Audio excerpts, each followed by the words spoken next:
রাজধানী সহ দেশের বিভিন্ন স্থানে আওয়ামী লীগ নিষিদ্ধের দাবিতে চলমান আন্দোলনের প্রেক্ষিতে পরিস্থিতি সামাল দিতে জরুরি বৈঠকে বসেছে উপদেষ্টা পরিষদ।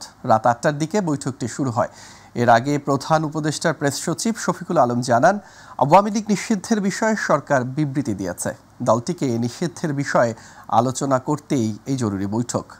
আজ রাতে মিটিং আছে, সেখানে আইসিটি অ্যাক্টের অধ্যাদেশ প্রস্তাবনা নিয়ে আলোচনা হবে। দর্শক, এই মুহূর্তে যমুনার সামনে আছেন আমাদের সহকর্মী আফজাল হোসেন। আমরা সরাসরি যুক্ত হচ্ছি তার সাথে। আফজাল, উপদেষ্টা পরিষদের জরুরি বৈঠকে কোন কোন উপদেষ্টা যোগ দিয়েছেন? বৈঠকের বিষয়বস্তু নিয়ে কি কোনো তথ্য আছে আপনার কাছে? আমাদেরকে জানান।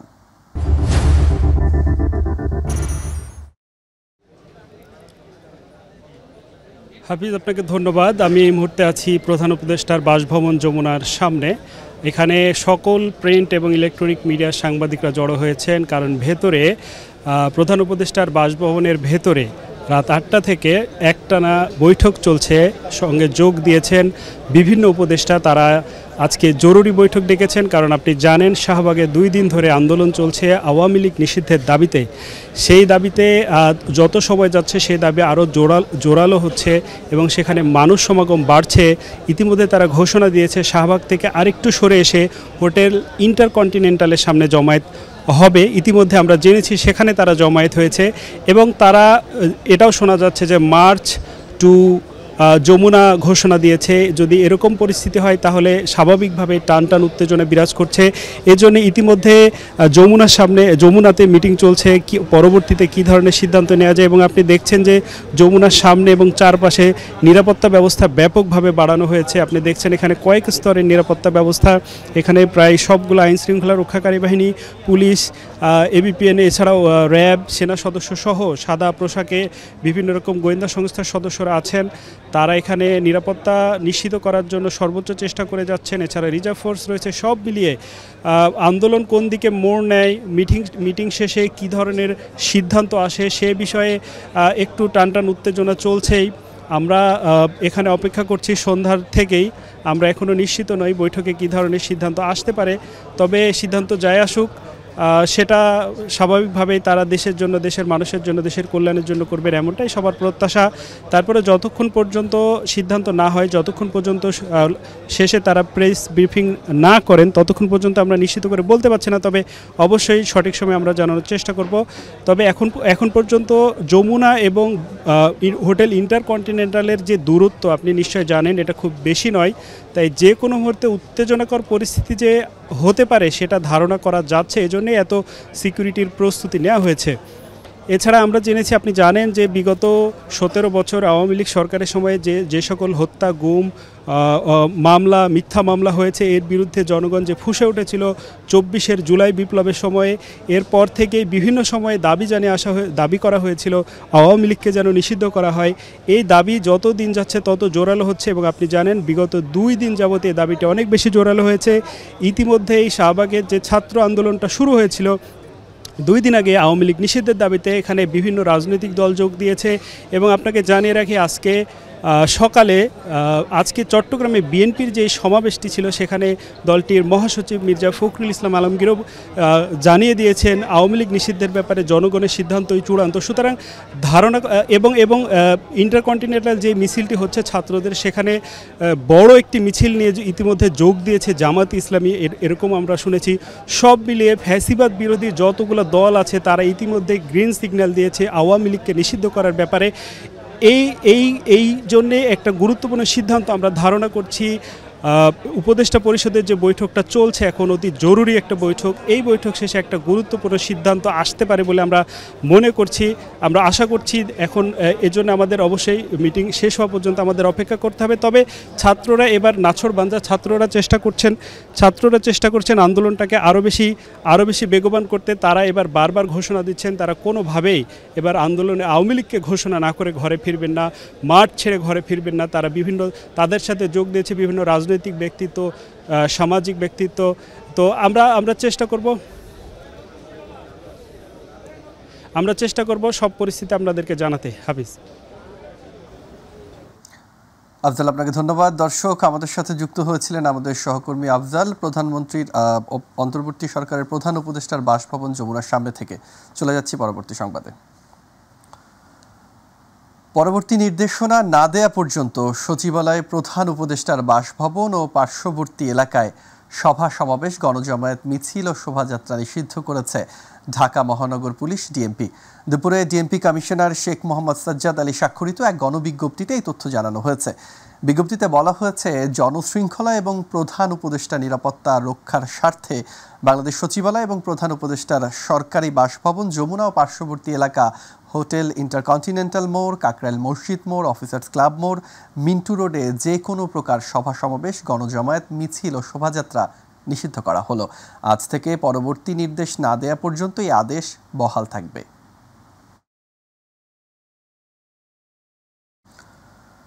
আওয়ামী লীগকে নিষিদ্ধ না করা পর্যন্ত ছাত্র জনতা যেন রাজপথ না ছাড়ে সেই আহ্বান জানিয়েছেন বৈষম্য বিরোধী ছাত্র আন্দোলনের অন্যতম নেতা এনসিপির দক্ষিণাঞ্চলের মুখ্য সংগঠক হাসনাত আবদুল্লাহ। বিকেলে আওয়ামী লীগ নিষিদ্ধ সহ ৩ দফা দাবিতে রাজধানীর শাহবাগে আয়োজিত গণজমায়েত কর্মসূচিতে তিনি আহ্বান জানান। নানা শ্রেণী পেশার মানুষসহ বিভিন্ন রাজনৈতিক দলের নেতাকর্মীরা কর্মসূচিতে অংশ নেয়। সবার মুখে একটাই দাবি, নিষিদ্ধ হোক আওয়ামী লীগ। আবু সাইদপুর রিপোর্ট। সকাল থেকেই খণ্ড খণ্ড মিছিল নিয়ে রাজধানীর শাহবাগের দিকে আসতে থাকে বিপ্লবী ছাত্র জনতা সহ বিভিন্ন রাজনৈতিক দলের নেতাকর্মীরা। এ সময় মুহুর্মুহু স্লোগানে আওয়ামী লীগকে নিষিদ্ধ করার দাবিতে প্রকম্পিত করে তোলা হয় শাহবাগ চত্বর। দুপুরের পরপরই পুরো এলাকা জনসমুদ্রে পরিণত হয়। গণজামায়াত কর্মসূচিতে সবার মুখে একটাই দাবি, নিষিদ্ধ করতে হবে আওয়ামী লীগকে। বাংলাদেশের 18 কোটি মানুষের দাবি, অনতিবিলম্বে আওয়ামী লীগকে বাংলাদেশে চিরতরে নিষিদ্ধ করতে হবে। যদি নিষিদ্ধ না করে, যদি আমাদেরকে জীবন দিতে হয়, তাহলে আমরা স্বেচ্ছায় এর জন্য জীবন দিলে দিব ইনশাআল্লাহ। যারা হত্যার সাথে জড়িত তাদের বিচার করার আগ পর্যন্ত হেফাজতুল ইসলাম, জমিয়তুল উলামা ইসলাম বাংলাদেশ তারা রাজপথে থাকবে। এই দেশে আওয়ামী লীগের রাজনীতি করার কোনো অধিকার নাই। এই ফেসিবাদ যেন এই দেশে আর পুনরায় ফিরে না আসে। এরপর কথা বলেন এনসিপির দক্ষিণাঞ্চলের মুখ্য সমন্বয়ক হাসনাত আবদুল্লাহ। জানান, আওয়ামী লীগকে নিষিদ্ধ না করা পর্যন্ত ছাত্র জনতা যেন রাজপথ না ছাড়ে। আমি আপনাদেরকে বলতে চাই, কোন ষড়যন্ত্রের চাপে পড়ে আমার মুখ থেকে যদি বের করা হয়, এই আমি আন্দোলন প্রত্যাহার করেছি, আপনারা নিজের আন্দোলন চালিয়ে যাবেন।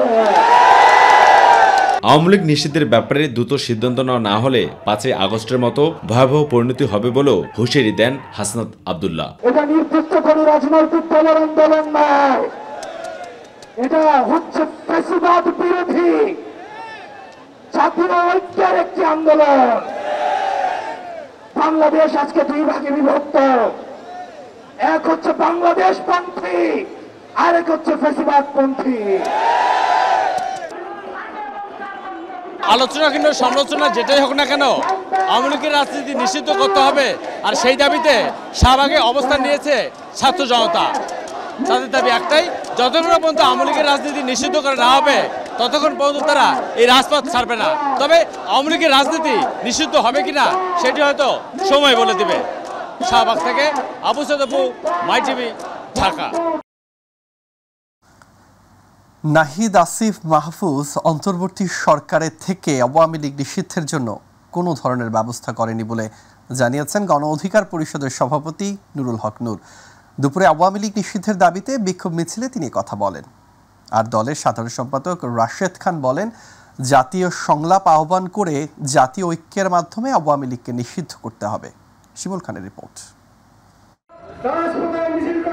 শনিবার সকালে রাজধানীর পুরানা পল্টনে আওয়ামী লীগ নিষিদ্ধের দাবিতে বিক্ষোভ মিছিলের আয়োজন করে গণ অধিকার পরিষদ।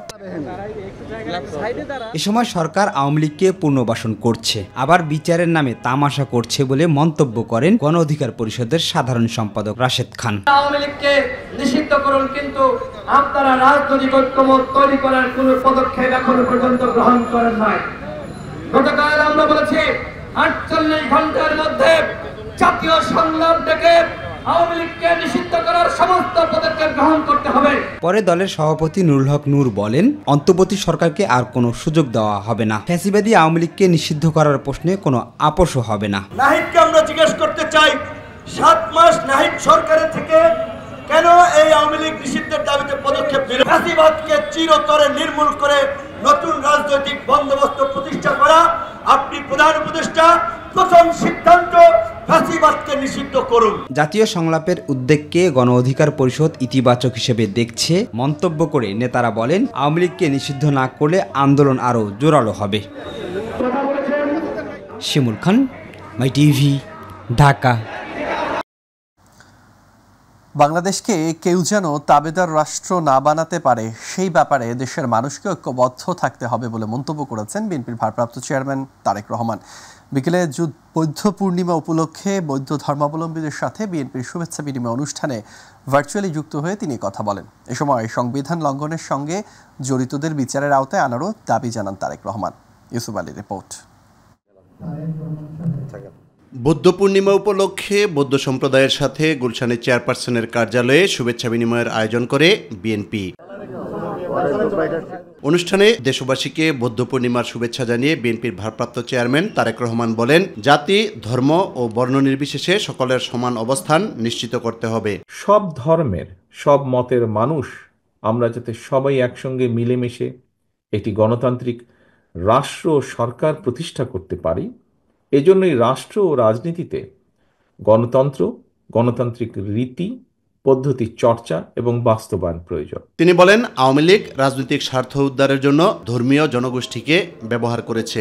বাংলাদেশকে যাতে আর কেউ ভবিষ্যতে তাবেদার রাষ্ট্রে পরিণত করতে না পারে, এবং 2, গণতন্ত্র বিরোধী পলাতক তাবেদার অপশক্তি যাতে আর মাথাচাড়া দিয়ে উঠতে না পারে। এই দুটো বিষয় কিন্তু বাংলাদেশের গণতান্ত্রিকামী জনগণ আর কোনো আপোষ মানতে রাজি নয়, আপোষ করতে রাজি নয়। তারেক রহমান বলেন, ক্ষমতা কুক্ষিগত করতে যারা বারবার দেশের আইন ভঙ্গ করেছে তাদেরকে দৃষ্টান্তমূলক শাস্তি দিতে হবে। যারা বারবার সংবিধান লঙ্ঘন করেছে, দেশে অবৈধ সংসদ বা সরকার গঠন করেছে, যারা সংবিধান লঙ্ঘনের সঙ্গে জড়িত ছিল, তাদের প্রত্যেকের বিরুদ্ধে আইনগতভাবে ব্যবস্থা নিতে হবে। জনগণের ভোটে বিএনপি রাষ্ট্র ক্ষমতায় অধিষ্ঠিত হলে ফ্যাসিবাদী শাসনের অবসান ঘটানো হবে বলেও উল্লেখ করেন বিএনপির ভারপ্রাপ্ত চেয়ারম্যান। নাগরিকদের প্রত্যক্ষ ভোটের মাধ্যমে বিএনপি দেশে এমন একটি গণতান্ত্রিক সরকার প্রতিষ্ঠিত করতে চায় যে সরকার জনগণের কাছে জবাবদিহি করতে বাধ্য থাকবে। তবে কেউ যেন ভোটের অধিকার কুক্ষিগত করে রাখার ষড়যন্ত্র করতে না পারে, যে যার অবস্থান থেকে সতর্ক এবং সজাগ থাকতে হবে। ইউসুফ আলী, মাই টিভি, ঢাকা। বাংলাদেশের মানুষ গণতন্ত্র চায়, তাদের অধিকারকে প্রয়োগ করতে চায় বলে মন্তব্য করেছেন বিএনপির মহাসচিব মির্জা ফখরুল ইসলাম আলমগীর। তিনি বলেন, ঐক্যবদ্ধভাবে সেই গণতন্ত্র ফিরিয়ে আনতে চায় বিএনপি। বিকেলে চট্টগ্রামের পোলো গ্রাউন্ড মাঠে আয়োজিত তারুণ্যের সমাবেশে প্রধান অতিথির বক্তব্যে তিনি এসব কথা বলেন। আর রাজধানীতে অপর এক অনুষ্ঠানে বিএনপির স্থায়ী কমিটির সদস্য গয়েশ্বরচন্দ্র রায় বলেন, তারেক রহমান কেন দেশে ফিরছেন না, এর জবাব সরকারকে দিতে হবে। মাহবুব সৈকতের রিপোর্ট। বিএনপির সহযোগী 3টি সংগঠনের আয়োজনে তারুণ্যের সমাবেশে যোগ দিতে চট্টগ্রামের পলো গ্রাউন্ড মাঠে হাজারো তরুণের সাথে সমবেত হয় অগণিত নেতাকর্মী।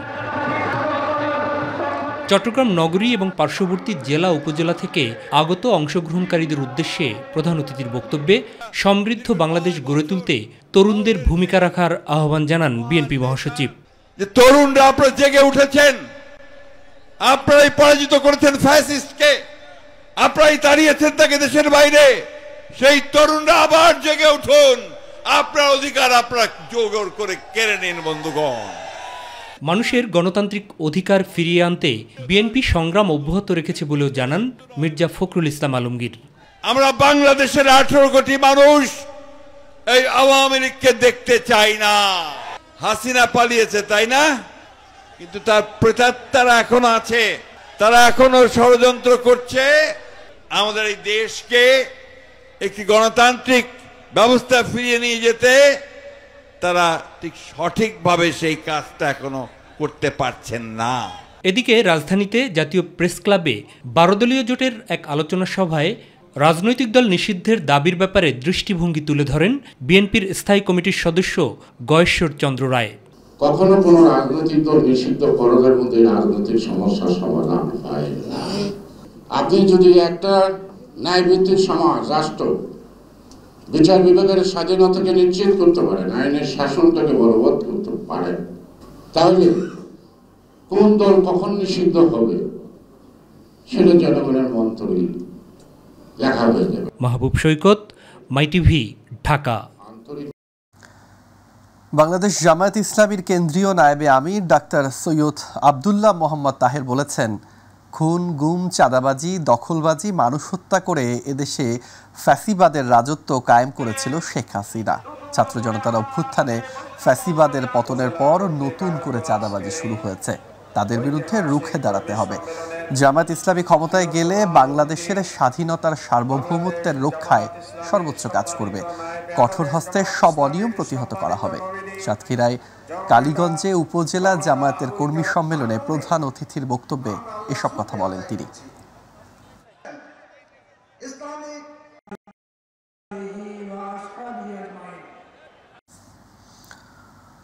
জনভোগান্তি এড়াতে সড়ক অবরোধ না করার অনুরোধ জানিয়েছেন স্বরাষ্ট্র উপদেষ্টা লেফটেন্যান্ট জেনারেল অবসরপ্রাপ্ত মোহাম্মদ জাহাঙ্গীর আলম চৌধুরী। দুপুরে হযরত শাহজালাল আন্তর্জাতিক বিমানবন্দর পরিদর্শনের পর তিনি অনুরোধ জানান, শেখ হাসিনাকে দেশে ফিরিয়ে আনতে ইন্টারপোল কাজ করছে জানিয়ে স্বরাষ্ট্র উপদেষ্টা জানান, সাবেক রাষ্ট্রপতি আব্দুল হামিদের দেশ ত্যাগে কারো গাফিলতি আছে কিনা তা খতিয়ে দেখা হচ্ছে। দাবি দাওয়াটা যদি রাস্তা ছেড়ে এমন জায়গায় করে যেখানে জনগণের ভোগান্তি না হয় ওই জায়গায় করতে পারলে সবচেয়ে ভালো। এই ব্যাপারে সবচেয়ে বেশি আপনারা আমাদের সাহায্য করতে পারেন। আপনারা যদি জনগণকে সচেতন করেন এবং যারা তাদের দাবি দাওয়াগুলি আমি অযৌক্তিক কারো বলবো না, তারপর যদি যৌক্তিক দাবি থাকে প্রপার জায়গায় করলে সবচেয়ে ভালো। এখন দেখছেন যে তারা কিন্তু প্রথমে এক জায়গায় যেখানে বলার পরে তারা কিন্তু শিফট করে গেছে অন্য জায়গায়। এখন ওই জায়গায় তো কিছুটা জনভোগান্তি হচ্ছে, তারপরে ওনারা কিন্তু ওই অ্যাম্বুলেন্স এবং গাড়ি ঠাড়ি যাওয়ার জন্য কিন্তু এরা সুযোগ করে দিচ্ছে। ট্রুথ অ্যান্ড রিকনসিলিয়েশন কমিশন করা হবে বলে জানিয়েছেন অন্তর্বর্তী সরকারের আইন উপদেষ্টা আসিফ নজরুল। বিকেলে রাজধানীর বিচার প্রশাসন প্রশিক্ষণ ইনস্টিটিউটে গুম প্রতিরোধ ও প্রতিকার অধ্যাদেশ 2025-এর দ্বিতীয় খসড়া নিয়ে মতবিনিময় সভায় তিনি কথা জানান। গুম প্রতিরোধ ও প্রতিকার অধ্যাদেশ আইন ভালোভাবে করা হবে জানিয়ে তিনি বলেন, সব পরামর্শই বিবেচনায় থাকবে। অন্তর্বর্তী সরকারই এই আইনটি করে যেতে চায়। মতো মানবতা বিরোধী অপরাধের মতো ঘৃণ্য অপরাধ করেছে তারা তো খুব বেশি সংখ্যক না, তো তাদের উপযুক্ত যথেষ্ট পরিমাণ শাস্তির ব্যবস্থা অবশ্যই আমাদের করতে হবে। এবং তারা যে এই জাতিতে একটা বিচ্ছিন্ন, এই জাতির মূলধারা থেকে বিচ্ছিন্ন, সেটাকে এস্টাবলিশ করার জন্য হলেও আমাদের ট্রুথ অ্যান্ড রিকনসিলিয়েশন কমিশন করতে হবে। তো আমরা যারা গণহত্যার এবং মানবতা বিরোধী অপরাধ করেছে তাদের উপযুক্ত বিচার করে তাদেরকে আইনি প্রক্রিয়ার মাধ্যমে সর্বোচ্চ শাস্তি দেওয়ার জন্য যা যা করা যায় সেটার লক্ষ্যে আমরা বদ্ধপরিকর। রাতের আধারে সাবেক রাষ্ট্রপতি আব্দুল হামিদের বিদেশ গমনকে বিস্ময়কর বলে মন্তব্য করেছে বিপ্লবী ওয়ার্কার্স পার্টির সাধারণ সম্পাদক সাইফুল হক। দলটির কেন্দ্রীয় কার্যালয়ে এক সংবাদ সম্মেলনে তিনি বলেন, আওয়ামী লীগের বিচার বা দলটির নেতাকর্মীদের বিচার কোনো প্রতিহিংসার বিষয় নয়। যেহেতু গণহত্যা হয়েছে, গুম খুন হয়েছে, তার দৃশ্যমান বিচার করতে হবে, কারণ এটা মানবাধিকারের লঙ্ঘন। গণঅভ্যুত্থানে ঐতিহাসিক ও রাজনৈতিক ন্যায্যতা বিশ্বব্যাপী প্রতিষ্ঠিত করতে এই বিচার হওয়া অত্যন্ত জরুরি বলেও মন্তব্য করেন সাইফুল হক। 1978 সালে একটা আইন হয়েছিল পলিটিক্যাল পার্টি রেগুলেশন অ্যাক্ট। সেই অ্যাক্ট অনুসারেও একটা সন্ত্রাসী দল হিসাবে আইনগতভাবে আওয়ামী লীগকে নিষিদ্ধ করার একটা সুযোগ আছে। অন্তর্বর্তী সরকার উচিত হবে রাজনৈতিক দলগুলোর সাথে এ ব্যাপারে খোলামেলা আলোচনা করা, কথা বলা এবং এখানে একটা ন্যূনতম একটা জাতীয় ঐক্যের জায়গাটা তৈরি করা। একই সাথে রাষ্ট্র সমাজের গুরুত্বপূর্ণ অংশীজন যারা আছেন তাদের সঙ্গে আলোচনা করা, কথাবার্তা বলা, সেখানে একটা মতামতটা তৈরি করা। এর মধ্য দিয়ে যদি কোনো সিদ্ধান্ত নেওয়া যায় তাহলে সেটা টেকসই হবে, সেটা কিন্তু কাজে আসবে। ডাকসু নির্বাচনের জন্য এই মাসেই কমিশন গঠন ও ভোটার তালিকা চূড়ান্ত করা হবে। নির্বাচনের অগ্রাধিকার বিষয়ে গণমাধ্যমের পাঠানো এক টাইমলাইনে এমন তথ্য জানায় ঢাকা বিশ্ববিদ্যালয় কর্তৃপক্ষ। যদিও সুষ্ঠু পরিবেশ বজায় রেখে শিক্ষার্থী বান্ধব ক্যাম্পাস গড়তে ছাত্র সংসদের বিকল্প নেই বলে মত শিক্ষার্থীদের। তবে এখনও চূড়ান্ত হয়নি ভোটের তারিখ। তবে অতীতের মতো বিতর্কিত কোনো নির্বাচন চান না তারা। বিস্তারিত শিমুল খানের রিপোর্টে। বাংলাদেশের গণতান্ত্রিক আন্দোলনের অন্যতম সূতিকাগার ঢাকা বিশ্ববিদ্যালয়। 52-র ভাষা আন্দোলন, 69-এর গণ অভ্যুত্থান, 71-এর মহান মুক্তিযুদ্ধ, 90-এর স্বৈরাচার বিরোধী আন্দোলন, 24-এর ফ্যাসিবাদ বিরোধী আন্দোলন, দাবি আদায়ের সব আন্দোলনেই সামনে থেকে নেতৃত্ব দিয়েছে এই বিশ্ববিদ্যালয়ের শিক্ষার্থীরা। কিন্তু নিয়মিত নির্বাচন না হওয়ায় এই বিশ্ববিদ্যালয়ের শিক্ষার্থীদের দাবি আদায়ে ভূমিকা রাখতে পারছে না ছাত্র সংসদ।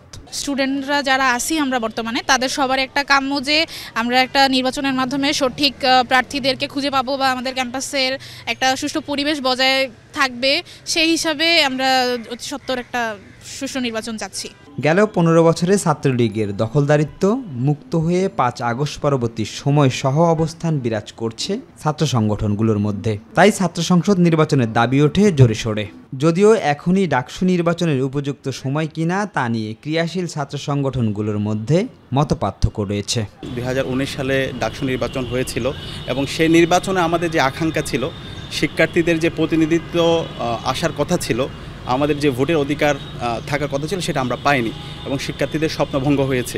আমাদের ঢাকা বিশ্ববিদ্যালয়ের প্রশাসন ইতিমধ্যে আমাদেরকে জানিয়েছে ঢাকা বিশ্ববিদ্যালয়ের যারা নিয়মিত শিক্ষার্থী তাদের মধ্যে আসলে কারা ডাকসু চায়। তো সেই জরিপের মধ্যে আমরা দেখেছি প্রায় 96% শিক্ষার্থী হচ্ছে যে কোনো মূল্যে অতি দ্রুত ডাকসু কার্যকর চায়। তবে সুষ্ঠু পরিবেশ বজায় রেখে শিক্ষার্থী বান্ধব ক্যাম্পাস গড়তে ছাত্র সংগঠনের ভূমিকার বিকল্প নেই বলে একমত সকল ছাত্র সংগঠনের। বাংলাদেশের সকল ক্রিয়াশীল ছাত্র সংগঠন সাধারণ শিক্ষার্থীদের জন্য যদি মঙ্গলজনক হতে হবে এবং সেই পদক্ষেপগুলো সাধারণ শিক্ষার্থী ছাত্র সংগঠনগুলোর জন্য যদি আশীর্বাদ না হয়, তাহলে সেই ডাকসু তো খুব বেশি কল্যাণকর বা ইতিবাচক হবে না। মেয়ের ভিতরেই ডাকসুর যে সুনির্দিষ্ট টাইম ফ্রেম সেটা ঘোষণা করতে হবে। আমরা দেখেছি যে আমাদের মাননীয় প্রক্টর মহোদয় উনি বলেছেন যে মেয়ের শেষ সপ্তাহেই ফার্স্ট প্রায়োরিটি। তবে আমরা মনে করি যে যারা নির্বাচনে অংশগ্রহণ করবেন তারা যদি মনে করেন আরও একটু সময় চান, আমরা মনে করি যে হ্যাঁ, জুন পর্যন্ত সময় দেওয়া যেতে পারে। দেশের সব গণতান্ত্রিক আন্দোলনের সূতিকাগার হিসেবে কাজ করেছে ডাকসুর নেতৃত্ব। দীর্ঘ 6 বছর পর আবারও গুঞ্জন উঠেছে ডাকসুর নির্বাচন নিয়ে। শিক্ষার্থীরা বলছেন গঠনতন্ত্র ঠিক রেখে অবাধ ও সুষ্ঠু নির্বাচনের মাধ্যমে দাবি আদায়ের নেতা নির্বাচিত করতে চান তারা। শিমুল খান, মাই টিভি, ঢাকা। মারা গেছেন ভাওয়াইয়া গানের রাজপুত্র খ্যাত সঙ্গীতজ্ঞ এবং সঙ্গীত বিষয়ক অধ্যাপক ও গবেষক মুস্তফা জামান আব্বাসী। ইন্না লিল্লাহি ওয়া ইন্না ইলাইহি রাজিউন। ভোরে বনানীর একটি হাসপাতালে শেষ নিঃশ্বাস ত্যাগ করেন তিনি। মৃত্যুকালে তার বয়স হয়েছিল 87 বছর। দীর্ঘদিন ধরে বার্ধক্যজনিত নানা জটিলতায় ভুগছিলেন তিনি। শুক্রবার হঠাৎ তার শারীরিক অসুস্থতা বেড়ে যায়। শ্বাসকষ্ট সমস্যা দেখা দিলে বনানীর একটি হাসপাতালে ভর্তি হন। সেখানেই চিকিৎসারত অবস্থায় ভোর 5:30টার দিকে শেষ নিঃশ্বাস ত্যাগ করেন। মুস্তফা জামান আব্বাসী উপমহাদেশের এক প্রখ্যাত সঙ্গীত পরিবারের সন্তান। তার বাবা কিংবদন্তি লোকসঙ্গীত শিল্পী ও সুরকার আব্বাস উদ্দিন আহমেদ। এবার প্রবাসের সংবাদ।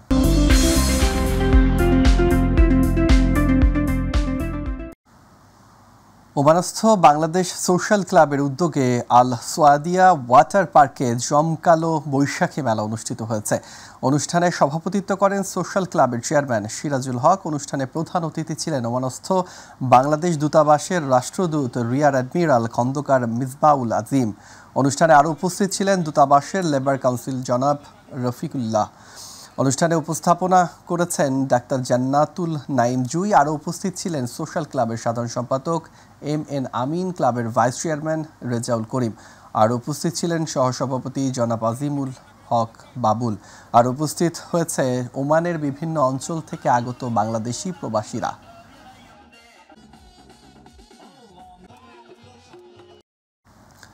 বাহরাইনে প্রতি বছরের মতো এবারও দূতাবাস মেলায় অংশ নেয় বাংলাদেশ।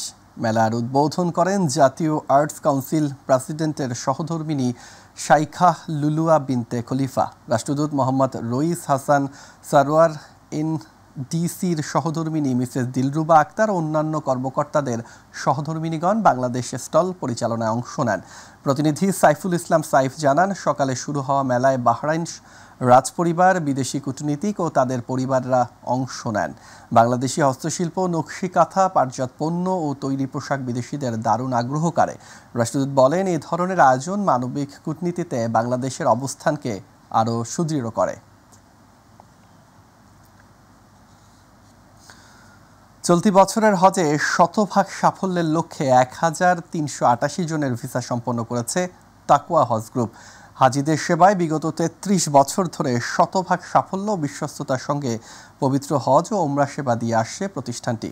তাকওয়া হজ গ্রুপের চেয়ারম্যান সৈয়দ মোহাম্মদ মোরসালিন বলেন, বাংলাদেশ ও সৌদি আরব সরকারের অনুমোদিত হজ এজেন্সির মাধ্যমে নিবন্ধন করে হজ করা ও সঠিক সেবা পাবার নিশ্চয়তা রয়েছে। এ সময় সরকারের অনুমোদনহীন হজ এজেন্সির কিংবা কোনো ট্রাভেল এজেন্সির মাধ্যমে নিবন্ধন বা লেনদেন না করার অনুরোধ জানান তিনি। এখানকার যে মুআল্লিম আছে অধীনস্থ, আলহামদুলিল্লাহ খুব ভালোভাবে সেবা দিয়েছেন। আমরা আজকে তাকওয়া হজ গ্রুপের 132 জনের একটা কাফেলা নিয়ে আমরা এই মুহূর্তে আসছি। সৌদি আরবে এই বছর অনেক নিয়ম কানুনের ভিতরে আমাদেরকে চলতে হচ্ছে। হাজিদের নুসুক কার্ড এবং সবসময় পাসপোর্টের ফটোকপি কাছে রাখা, এইসব বিষয়ে আমরা সবসময় হাজিদেরকে তালিম তরবিয়তের মধ্যে রাখছি। আলহামদুলিল্লাহ প্রথম থেকে সেবার মান খুবই ভালো ছিল। হাজি সাহেবরা সবাই সুস্থ আছে, সবাই সহি সালামতে এসে মক্কায় আজকে পৌঁছেছে। জালালাবাদ অ্যাসোসিয়েশন কুয়েতের সাবেক উপদেষ্টা, কুয়েতে বাংলাদেশি কমিউনিটির জ্যেষ্ঠ নেতা আজাদ মিয়া মেম্বারের মৃত্যুতে দোয়া ও মিলাদ মাহফিল অনুষ্ঠিত হয়েছে। কুয়েত প্রতিনিধি আলামিন রানা জানান, কুয়েত সিটির একটি হোটেলে সংগঠনের সভাপতি আব্দুল হাই মামুনের সভাপতিত্বে সাধারণ সম্পাদক মুরাদুল হক চৌধুরীর সঞ্চালনায় দোয়া মাহফিলে অতিথি হিসেবে উপস্থিত ছিলেন সংগঠনের উপদেষ্টা মোহাম্মদ আকবর হোসেন, আলী। এছাড়া অনুষ্ঠানে প্রয়াত আজাদ মিয়া মেম্বারের বিভিন্ন কর্মকাণ্ডের ভূয়সী প্রশংসা করে বক্তব্য রাখেন সংগঠনের সহসভাপতি সুরুক মিয়া, যুগ্ম সাধারণ সম্পাদক জুবেদ মিজানুর রহমান, আহাত আম্বিয়া খোকন সহ রাজনৈতিক, সামাজিক ও কুয়েত কমিউনিটির শীর্ষস্থানীয় নেতৃবৃন্দ উপস্থিত ছিলেন।